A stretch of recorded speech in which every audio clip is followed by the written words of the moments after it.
I am going to speak on tests which are performed for diabetic patients, and we have tests done for diagnosis of diabetes, for classification of the type, and diagnosis is a dilemma both in asymptomatic patients where we are doing only screening for diabetes, and second is symptomatic patients who are coming for evaluation of diabetes.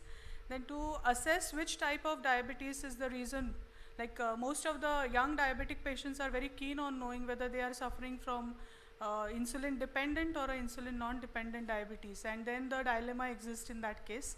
Then glycemic control of the patients of diabetes, gestational diabetes diagnosis, and I think gestational diabetes itself is a topic which has so many controversies and dilemmas. And then you have assessment of complications with lipids and a cardiovascular risk assessment in these patients, then nephropathy assessment, evaluation and monitoring.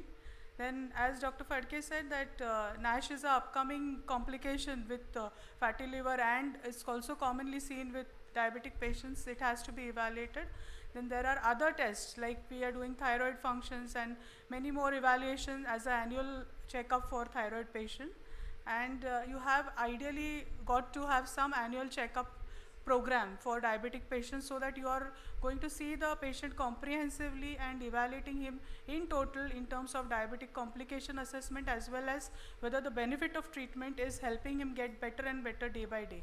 So this is the preview in which we are testing diabetic patients. So coming to each one, this is a diagnostic criteria currently that we are following, and this categorizes patients into three categories: normal, pre-diabetic and diabetic patient. So any fasting sugar below 100 is labeled as normal. Any fasting postprandial or 2 hours post 75 gram glucose load is taken as below 140 is taken as normal. And then you have the HbA1c level below 5.7, which is labeled as normal. This is the currently followed guideline for normalcy. And of course, diabetes is defined when you have blood glucose going fasting above 126, postprandial after above 200, HbA1c above 6.5. And anybody who has symptoms of diabetes, osmotic symptoms with more than 200 milligram glucose, is labeled as diabetes. Now I will come to each of these tests one by one, because it doesn't look as simple as it is put on this chart, because you need a lot of re-evaluation and thought to this assessment. And anything in between this ranges is labeled as pre-diabetes. Now, we as endocrinologists are significantly interested in this category of patients, because we know diabetes as a preventable disease. So there is a point in screening patients at high risk of diabetes and getting them evaluated whether they are in this range, so that diabetes can be prevented in the near patient, the relatives of patients with diabetes. And then there is a lot of confusion with diagnostic criteria with gestational diabetes. So I just put that into this chart just to show how simple it is. It is a matter of assessing it. If you have to follow either the WHO or the ADA guidelines as per your practice. And if you are defining gestational diabetes based on any criteria, the fasting above 105 by the WHO and postprandial above 142 hours.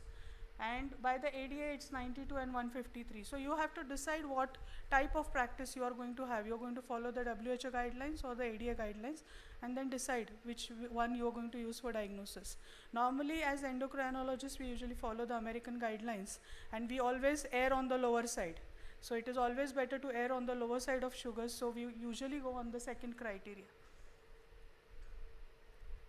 Now, as I said, the diagnostic criteria can be either of this. So it can be this or this or this. And what is important is that any of this criteria needs to be established and it needs to be confirmed on a later day. It's not a single test. If you have diagnosed one particular test, next day you have the patient coming with this report to your clinic. So that is a time when we need to counsel the patient that this needs a recheck on a separate day, and preferably it is advisable that the same test be repeated. Suppose the patient has been diagnosed with a HbA1c, it is preferable that he repeats a HbA1c rather than doing a fasting and a PP otherwise. If the patient insists, the whole battery of tests would be adequate. Then coming to HbA1c, the test should be performed by a standardized method.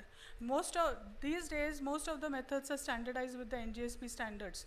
Why NGSP? Because this has been the methodology which has been used in the DCCT, which is a landmark study where it has shown that HbA1c is associated with a lot of complications.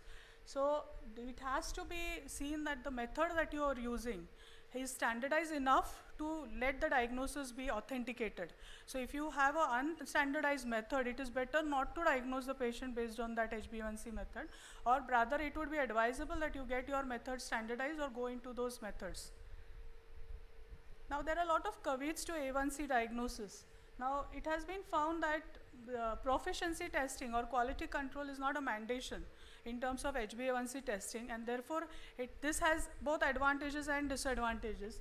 So advantages that it is a very convenient test. Anytime you go, you can get the sample and you can check that. Greater practicality. Then stability is significant with this. Rather than the blood glucose, HbA1c would be a much more stable assay. It is reproducible. So you can get repeated same day.